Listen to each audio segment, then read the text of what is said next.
15 ವರ್ಷದಿಂದ ಕನಕೋತ್ಸವ ಕಾರ್ಯಕ್ರಮ ಮಾಡ್ಕೊಂಡು ಬಂದಿದ್ದೇವೆ. ಆದ್ರೆ ನನ್ನ ಕೈಲೂ ಕೂಡ ಇಂಥ ಒಂದು ಭವ್ಯವಾದಂತಹ ಕಾರ್ಯಕ್ರಮವನ್ನು ಮಾಡಕ್ಕಾಗಿಲ್ಲ. ಇಲ್ಲಿ ಸತೀಶ್ ಸೇಠ್ ಅವರು ಇಲ್ಲಿ ಮಾಡಿದ್ದಾರೆ. ಅದಕ್ಕೆ ನಾನು ಅವರೆಲ್ಲರ ಪರವಾಗಿ ಅವರಿಗೆ ಈ ಸಂದರ್ಭದಲ್ಲಿ ನಾನು ನಾನು ಬಯಸ್ತಾ ಇದ್ದೇನೆ. ಅನೇಕ ಟೀಕೆಗಳು ಮಾಡ್ತಾರೆ, ಬೇಕಾದಷ್ಟು ಟೀಕೆಗಳು ವಿರೋಧ ಪಾರ್ಟಿಗಳು ಮಾತಾಡ್ತಾರೆ. ಮಾತಾಡುವ ಬಾಯಿಗಳೇ ಬಾಳುಗಳು ಸವಾಲಿರ್ತವೆ, ಆದರೆ ಕೆಲಸಗಳು ಮಾಡುವ ಕೈ ಒಂದೇ. ಹಾಗೆ ನಾನು ಯಾವ ಸಂದರ್ಭದಲ್ಲಿ ಹೇಳಿದೆ, ಟೀಕೆಗಳು ಸಾಯ್ತವೆ, ಕೆಲಸಗಳು ಉಳಿತವೆ.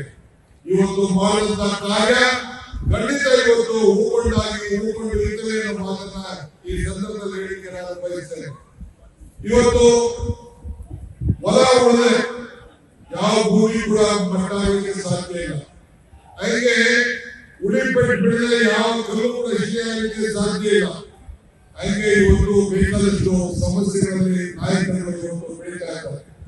ಈ ಸಂದರ್ಭದಲ್ಲಿ ಪ್ರತಿಯೊಂದು ಹೆಜ್ಜೆಯ ಗುರುತನ್ನ ಈ ಕ್ಷೇತ್ರಕ್ಕೋಸ್ಕರ ಇವತ್ತು ಎಲ್ಲ ನಮ್ಮ ಜಿಲ್ಲೆಯಲ್ಲಿ ನಾನು ಈ ಸಂದರ್ಭದಲ್ಲಿ ಈ ಜಿಲ್ಲೆಯ ಮಹಾಜನತೆಗೆ ನಾನು ಅಭಿನಂದಿಸ್ತೇನೆ. 5 ದಿನ ಶಾಸಕರನ್ನ ಕೊಟ್ಟಿದ್ದೀರಿ. 5 ದಿನ ಶಾಸಕರನ್ನ ಕೊಟ್ಟು ಈ ರಾಜ್ಯಕ್ಕೆ 5 ಗ್ಯಾರಂಟಿಗಳನ್ನು ನಾವು ಕೊಟ್ಟಿದ್ದೇವೆ. ಈ ಗ್ಯಾರಂಟಿ 5 ಬೆರಳು ಸೇರಿ ಈ ಕೈ ಗಟ್ಟಿ ಆಯಿತು. ಈ ಕೈ ಗಟ್ಟಿ ಮುಷ್ಟಿಯಿಂದ ಈ ಕೈಗೆ ದೊಡ್ಡ ಶಕ್ತಿ ಬಂತು. ಆದ್ರಿಂದ ನಾವೇನ್ ಮಾತನ್ನ ಕೊಟ್ಟಿದ್ದೇವೆ ಮಾತನ್ನ ಉಳಿಸ್ಕೊಳ್ತಾ ಇದ್ದೇವೆ. ಇವತ್ತು ನಮ್ಮ ಸತೀಶ್ ಸೇಠ್ ಅವರು ನಿಮಗೆ ಏನೊಂದು ಆರೋಗ್ಯಕ್ಕೋಸ್ಕರ ನಾವು ಗೋವಾದಿಂದ ಹೋಗ್ಲಿಕ್ಕೆ ನಮ್ಮ ಜನರನ್ನ ಕರ್ಕೊಳಕ್ ಆಗ್ತಾ ಇಲ್ಲ, ಮಂಗಳೂರು ಕರ್ಕೊಳಕ್ ಆಗ್ತಾ ಇಲ್ಲ, ನಮ್ಮ ಬೇರೆ ಕಡೆ ಉಡುಪಿ ಕರ್ಕೊಳಕ್ ಆಗ್ತಾ ಇಲ್ಲ. ಇವತ್ತು ಒಂದು ಸ್ಪೆಷಾಲಿಟಿ ಹಾಸ್ಪಿಟಲ್ ಅಂತ ಕೇಳಿದ್ದಾರೆ. ಚಿಂತೆ ಮಾಡೋದು ಬೇಡ. ಇವತ್ತು ನಾನು ಈ ಸಂದರ್ಭದಲ್ಲಿ ನಾವು ಬಯಸ್ತೇವೆ, ಅವರಿಗೆ ಶಕ್ತಿ ತುಂಬುವಂತ ಕೆಲಸವನ್ನು ನಾನು ಇವತ್ತು ಮಾಸ್ಟರ್ ಮಾಡಿ ಬಂದವರಲ್ಲ, ಅವ್ರಿಗೆ ಡ್ಯಾನ್ಸ್ ಆಡಿ ಬಂದವರಲ್ಲ, ನಿಮ್ಮ ಜೊತೆಯಲ್ಲಿ ಇದ್ದೇನೆ ಅಂತ ಹೇಳಲಿಕ್ಕೋಸ್ಕರ ನಾನು ಬಂದಿದ್ದೇನೆ. ನಿಮ್ಮೆಲ್ಲ ಕುಟುಂಬದಲ್ಲೂ ಕೂಡ ಭಾಗಿಯಾಗಲಿಕ್ಕೆ ಸಿದ್ಧನಾಗಿದ್ದೇನೆ. ಇನ್ನೊಂದು ವಿಚಾರ ನಮಗೆ ಹೇಳಿದ್ರೆ ಬಹಳ ಸಂತೋಷ ಆಗ್ತದೆ. ಈಗಾಗಲೇ 10ನೇ ತಾರೀಕು ಮಂಗಳೂರಿನಲ್ಲಿ ಈ ಒಂದು ಕರಾವಳಿ ಪ್ರದೇಶಕ್ಕೆ ಒಂದು ಪ್ರತ್ಯೇಕವಾದಂತ ಈ ಪಶ್ಚಿಮ ಘಟ್ಟಕ್ಕೆ ಮತ್ತು ಬಂಗಾಳಿಗೆ ಒಂದು ಪ್ರತ್ಯೇಕವಾದಂತ ಪ್ರವಾಸಿ ನೀತಿಯನ್ನು ಮಾಡಿ ಉದ್ಯೋಗಗಳನ್ನು ಸೃಷ್ಟಿ ಮಾಡಬೇಕು. ಹೊರಗಡೆಯಿಂದ ಉದ್ಯೋಗಗಳನ್ನು ಬಂದು ಇಲ್ಲಿ ಬೆಂಗಳೂರನ್ನು ಹೂಡಬೇಕು. ನಮ್ಮ ಯುವಕರು ಮುಂಬೈಗೆ ಹೋಗ್ತಾ ಇದ್ದಾರೆ, ಬೆಂಗಳೂರು ಹೋಗ್ತಾ ಇದ್ದಾರೆ, ಈಗ ಸೌದಿಗೆ ಹೋಗ್ತಾ ಇದ್ದಾರೆ, ಗೋವಾಗೆ ಹೋಗ್ತಾ ಇದ್ದಾರೆ. ಅದನ್ನು ತಪ್ಪಿಸಿ ಮನೆ ಭಾಗದಲ್ಲಿ ಉದ್ಯೋಗವನ್ನು ಕೊಡಿಸಬೇಕು. ಈ ಭಾಗ ಅಭಿವೃದ್ಧಿ ಆಗಬೇಕು ಅಂತ ಹೇಳಿ ಹೊಸ ಉದ್ಯೋಗ ನೀತಿ ಮತ್ತು ಇದರ ಜೊತೆಯಲ್ಲಿ ಪ್ರವಾಸ ನೀತಿಯನ್ನು ಕೊಡಬೇಕು ಅಂತ ಹೇಳಿ ಈಗಾಗಲೇ ನಮ್ಮ ಸರ್ಕಾರ ಚಿಂತನೆ ಮಾಡಿದೆ. 10ನೇ ತಾರೀಕು ಮೀಟಿಂಗ್ ಅನ್ನು ಕರೆದಿದ್ದೇನೆ. ಎಲ್ಲರೂ ಕೂಡ ಜನಪ್ರತಿನಿಧಿಗಳನ್ನ ನಾನು ಆಹ್ವಾನಿಸ್ತಾ ಇದ್ದೇನೆ.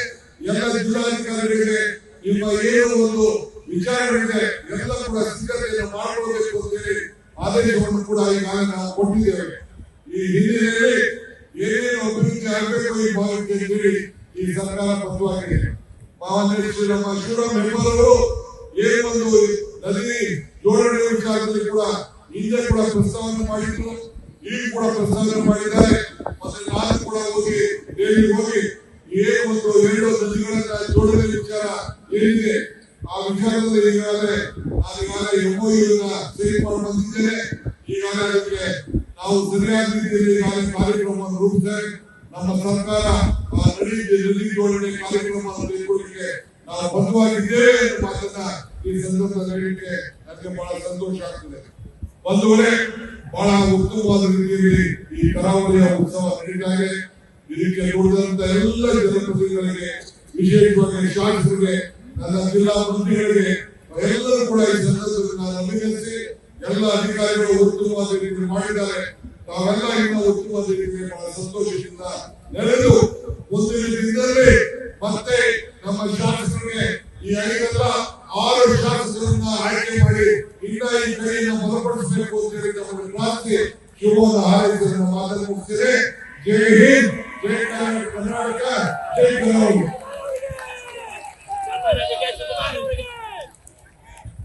ಧನ್ಯವಾದಗಳು ಸರ್. ತಾವು ಉತ್ತರ ಕನ್ನಡ ಜಿಲ್ಲೆಯ ಮೇಲೆ ಇಟ್ಟಿರ್ತಕ್ಕಂಥ ಪ್ರೀತಿ ವಿಶ್ವಾಸಕ್ಕೆ ಪ್ರತಿಯಾಗಿ ನಿಮ್ಮ ಹೃದಯ ಕಮಲದಲ್ಲಿ ಉತ್ತರ ಕನ್ನಡ ಜಿಲ್ಲೆಯ ನೆನಪು, ಕರಾವಳಿ ಉತ್ಸವದ ನೆನಪು